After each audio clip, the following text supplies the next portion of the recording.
This is now where it gets spicy. Welcome to the Chesscraft International Tournament, Round 4, and since the elimination process, we only have 26 contestants left out of 36, meaning that the top 6 are spared for this round. However, all the other contestants will have to fight on this board made by Cube Lane, and they'll have to play until there is a loser who gets eliminated. This is surely the most passive-aggressive board of the tournament. Let me explain how it works. On this board, there is no king nor royale piece, so you can only win by capturing all your opponent's pieces. As you see, there are lots of pawns on each field, but only the regular pawns can double advance, so we're going to have long games. You have also a knight and a k which acts like a non-royale king with a lovely double advance first move. Finally, you have 2 beholders on the corners. These guys don't move but capture by jumping on all the same color square on range 3, very scary. Also, all the pawn type units promote on the last rank to a queen, so we can say that this board is already like a huge pawn endgame. Alright, let's move to the first game, which opposed 1254 from Kazakhstan against Bird from Egypt from Philippines. I called this game the Beholder's Feast. You'll see why. Just to remind you, the player who loses this game is eliminated from the tournament. Let's go. E3, D6, F3, Knight to A6, F4, F6, and F3, the left spine opening. We have B6, C3, F5, and E4 challenging the center. E6 defending, D3 consolidating, and F6. We have knight to D2, knight to D7, and D4 trying to control the center. Black plays B5, and the K finally joins the party. C6, B3, and G6, not so tense. In fact, any capture in the opponent's field will unleash the beholders, so they played carefully. But now this is the middle game time and white starts pushing C4, aiming to unleash his beholder. Black refuses but white insists with A3. Bird from Egypt could have just gone C5 defending, but he instead captured, and now the beholder is out. We have K to C7, C3, knight to B8 and C5 challenging on the dark squares. Black tried E5, but after peasant captures, and K recaptures, Black forgot that the beholder could also recapture, and this is now time for the big feast. K to D7 attacking the beholder, but that blunders a knight. Here Black played A6, which isolates the beholder and makes it vulnerable, so knight to C4 to rescue. But Black also captured on E4, which allows the second beholder to join the feast. We have F5 kicking this beholder, but it captures on D7, and after beholder recaptures, knight to B6 planning to take the beholder on next turn as he is isolated. Black found a very good move with knight B5 creating threats and trying to deflect the knight to save its beholder, so we have KD to D3, and after knight captures and beholder recaptures, Black figured out he only had beholders and pawns. The situation got worse after beholder takes C5, forcing a beholder trade, because Black is now totally passive and weak on dark squares while white is very active with 3 pieces and a solid pawn structure.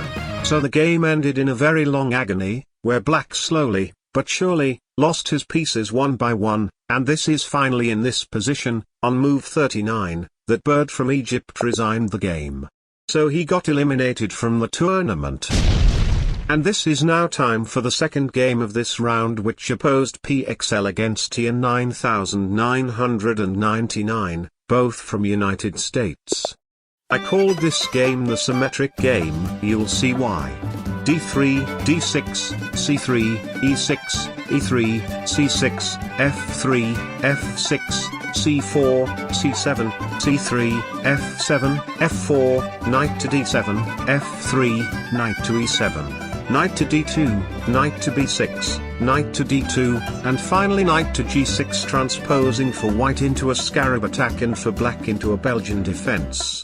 We have knight to B3, D5, and after peasant captures and peasant recaptures, white pushes on E4. Black defends with C6, and after peasant captures and peasant recaptures, white goes for an early knight attack. Perhaps too early because after e5, peasant captures and peasant recaptures, white retreats on c2 and black takes back the center. After that, all the players began to shuffle their pieces to get a better position on the center of the board, black forgetting that his k can double advance. Black finally makes the first step with knight to c4 attacking the k. White accepted, and after knight captures, the beholder finally joins the party. Maybe Ian was really intimidated by this new piece because he just blundered a k right after. But PXL didn't see it and played c4. We have d4 still blundering the k. But now, beholder captures on e4. Bruh. So against this, black finally defended the k, but blundered it with a full knight because I don't know. Jesus Christ. But PXL still didn't see it and now captured on c5, so black saved the situation by capturing the right beholder. And after knight captures, knight to f8 and knight captures, black's position is completely hopeless as white can now push his pawn to make a queen and win the game, but black tried to survive until the last moment, but got checkmated on move 54. Bye. The third game of this round opposed Sam G007 from Italy against Dark Soul from Argentina. This was a very nice game but a series of mistakes made it end early. Let's go. Knight to f3, knight to c6, knight to c3, knight to f6, the four knights opening. e3, e6, e4, d6, d3, b6, and k to e3, the gullet variation. We have an early knight attack, so white plays d4, and after knight captures, and beholder recaptures, white gets a better position. We have e5, g3, peasant captures, and beholder recaptures. White seems to have a complete control of the board, but the beholder remains still vulnerable. kd to d7 defending the dark square peasants, g4 going for the knight, c6 going for the beholder, g5 and c5. This is a tricky losing position for white, but Sam G played the correct move. Beholder takes a7, so black plays knight to g8. But instead of defending the peasant with the k, white played kd to d3, which is a mistake. We have knight to e7 going for the beholder, knight to d5 challenging. Here Dark Soul could play knight to c6 and win on trade, but he preferred to capture on d5. Sam G had then an opportunity to equalize by capturing with the beholder, force a trade and control c6, but he captured with the pawn, which is again a mistake, and mistake cost. We have beholder takes g5 counter-attacking on the flank and h3 avoiding the attack. c6 challenging d5, kd to e4 defending, and after pawn captures, beholder recaptures and k recaptures, white survives. But black is still here and challenge white's defense with ke to e6. K to c4 was best, but white played kd back to e4, which is a mistake. After d5 and ke to d3, which is another mistake, we have k to c6 and white's beholder is dead. So white tried a counter-attack with k to f3, and after k to b7, Sam G played k to g4, which is a big blunder. In fact, the f2 pawn has no defense now, so beholder captures. White tried to get to the beholder, but it was at the cost of a whole structure. Now the position is completely hopeless as black have too much pawns and a good chain compared to white, so this is an easy pawn endgame for Dark Soul. The game is over. The fourth game of this round opposed G.D. Elson from Brazil against Forgex from Russia. This game showed a very crazy, unconventional but brilliant use of beholders. You'll see. e3, knight to c6, d3, e6, e4, knight to f6, d4, the angel push opening. Black goes with the blocko's defense, and after knight to f3, e5 challenging the center, knight to d2 ignoring the threat, we have our first big trade with an early beholder development. Ke to d7, and white decided to rush and trade his beholder. Black could have recaptured with the beholder, but he thought it was better to have a triple pawn stack. The center is now empty, so we have k to e3, k to e6, knight to f3, kd to e7, kd to d3, f5 challenging the center and k to f4 countering. Black captured on e4, and white recaptured with the beholder, putting more pressure. K to e5 adding even more pressure, g3 defending, h6 saving the peasant, k to d4 adding pressure and k7 to e6 defending. Here white played a surprising move. Beholder takes f7 trying to deflect the k, but after k captures and knight recaptures, white seem have lost a beholder but has gained a lot of activity, and we now understand that he tries to exchange black's last active pieces. Very clever plan. K to f6 trying to get his beholder active after a trade, but white refused. So forgex tried to go with pawn fight, and after d5, g4, c7, h3, c5, h4, k to g6, g5, h5, and knight to g3, c4, and k to f5, black has to consent to a k trade. So after k captures and pawn recaptures, black is completely paralyzed even having two beholders against a single knight. So white pushed his pawns slowly and completely broke black's field, including his beholder, and after promoting to queen, he just simply snapped black's pieces one by one, avoiding stalemate very methodically. Very good game played by white. The fifth game played on this round opposed Raduga from Chile against Philo from United States. Philo is obviously the most aggressive player of this tournament, but he found more aggressive than him for this round. e3, e6, knight to f3, d6, d3, e5. ke to e2 and f6, Noah's defense. We have knight to c3, d5, d4, e4 hitting the knight, c6, and f3 challenging the center. After peasant captures and beholder recaptures, white gets a cool position. g6, ke to d3, and Philo finally moves a piece. Raduga seemed completely panicked by this new info as he completely threw out a whole knight out nowhere. So this is the starting sign for Philo to take back the center. Knight to d7, knight to a4, b6, b3, k to f7, h3, f5, g3, k to f6, h4 and g5. Raduga is forced to take to save his beholder, but black's beholder now is on the game. g4 is forced, and after peasant captures and beholder recaptures, white gains more control. c5 counter-attacking on the flank, peasant captures, peasant recaptures, beholder captures, k recaptures, and knight captures gaining a good compensation. K to d6 attacking the knight, before defending, k to f5 protecting the beholder, f3 going for the beholder, knight to c6 replacing, kd to e2, and now beholder takes. Both players got rid of their bad beholders, but white gets now a nice beholder that compensate the material disadvantage.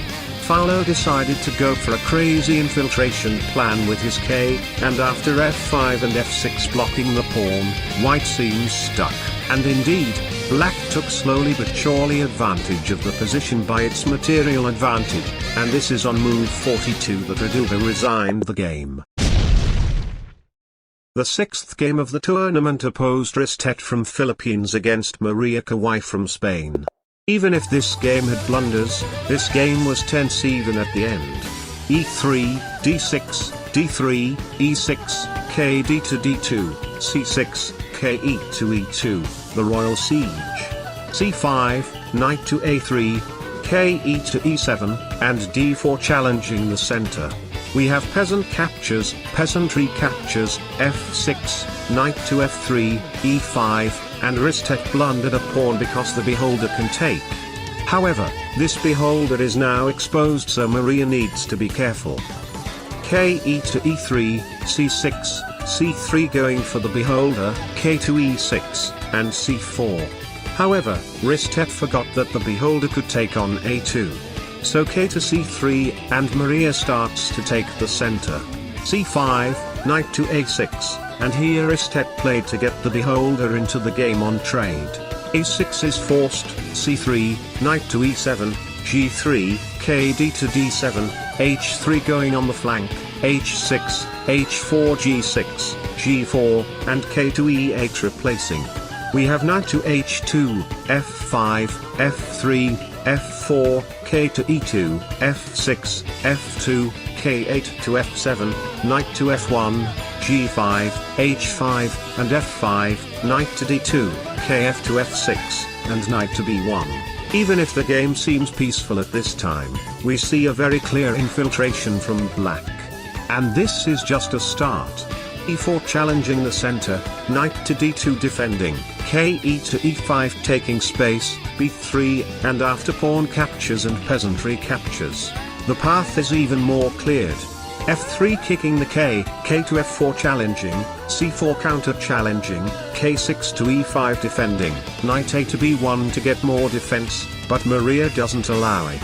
Knight to g8 replacing, and after k captures and peasantry captures, white's beholder snaps black's k, so the active material is now pretty equal. However, Maria is up 2 pawns with the crazy pawn structures. So of course the advantage turned very quickly into black's favor, reinforced by Ristek's mistakes. Here for example the best move was beholder takes c6 with a nice and secured fork, but white played g5. Wrong move order. However, h6 forces the knight to go to f6 and slows down the position. However, beholder takes c6 is now a very big blunder, because after the pawn push, g4 is played and nothing can stop the peasants to promote to queen. After g1 promoting to queen, white is in Zugzwang. But the game is not over, as Ristek tried to play for a stalemate with the nice move knight to d4, and after queen to h1, the beautiful knight to f3. But white played a1 promoting to a second queen, and again white is in Zugzwang and must concede his only stalemate hope. After queen captures and knight captures, black played the blasting f1 promoting to a third queen, and white is again in Zugzwang because of the beholder. That was a nice game. The 7th match of this round opposed Nidsons from Tunisia against user 1221 from Indonesia. This is the 3rd game of the encounter because both players got a draw before. I have no words to qualify this game, you'll see for yourself. e3, d6, e4, e6, d3, e5, d4 challenging the center, k to e6 defending, knight to c3, c6, k to d3, k to c7, knight to f3, f6, ke to e3, knight to e7, knight to d2, d5, and the center is completely under pressure. But nobody wanted to exchange. So they both continued to develop very peacefully all their pieces to achieve the closest position ever seen on this kind of game. This is just ridiculous. White finally played f4, which is a losing move, but black refused to take and played c7. c3 still hanging, f7, knight to b3, k to b7, c2, k back to b6, knight to g3, even more hanging the f peasant, but this time with a fork, but black played knight to g6, also blundering a fork. What the Anyways, black didn't see it and played knight to f5, still blundering the f peasant. We have knight to h4, and here comes the first and only trade of the game, because right after, they seemed so panicked that they just shuffled their pieces, and as stupid as it looks, they effectively managed to get a draw by threefold repetition, for the 3rd time in a row. So after discussion about games and points, user 1221 has finally been eliminated from the tournament. The 8th match of this round was opposing Starfire 101 against Beef Kyong. This is also the 3rd game, as they both got 2 draws before, but this time one of the player got a clear win. This is surely the most dramatic game played of this round. e3, e6, e4, e5, the great confrontation. Knight to f3, k to e6, d3, knight to c6, k to e3, knight to f6, knight to c3, and d6 transposing into a symmetric position. But it didn't last long, as white blundered a knight out of nowhere, but black didn't see it. We have b3 and now black finally saw it. We have k to f3 going to safety, k back to e6, h3 going for the beholder, d5 challenging the center, and after peasant captures and knight recaptures, knight to d4 attacking. The beholder is quite stuck, so h6 defending, g3 adding pressure, but black completely blundered the beholder for free. We have k to f5 attacking the knight and blundering a pawn, but white preferred to go back on e4. g6, g4 attacking the k. Peasant captures, peasant recaptures, and black managed to blunder a k out of nowhere, again on the same square g5. K to e7 defending the pawn, c3, k to f6 attacking the knight, knight to e4 for the third time, and k to e6 preparing to push. We have a3, knight to f6 challenging the knight, c4, and after knight captures and k recaptures, knight to a5 going for the peasants. White defends with c2, f6 going for the k, before, and after f5, peasant captures and peasant recaptures. White played k to d5 in order to maintain the pressure over the knight. The best reply was to trade the case when put the knight out, but black blundered by capturing with the beholder, because after peasant recaptures and k recaptures, the knight is dead. And here began a k fight to determine who'll be able to gobble up the more pawns possible. Of course, white was better placed and just destroyed black's field. Beef Kiong tried to play for a draw, but white refused, so the game continued for a while until white won by opposition, promoted his pawn to a queen and sniped all the remaining pieces. Farewell. The next game didn't take place because of inactivity, so the most inactive player of the two got eliminated.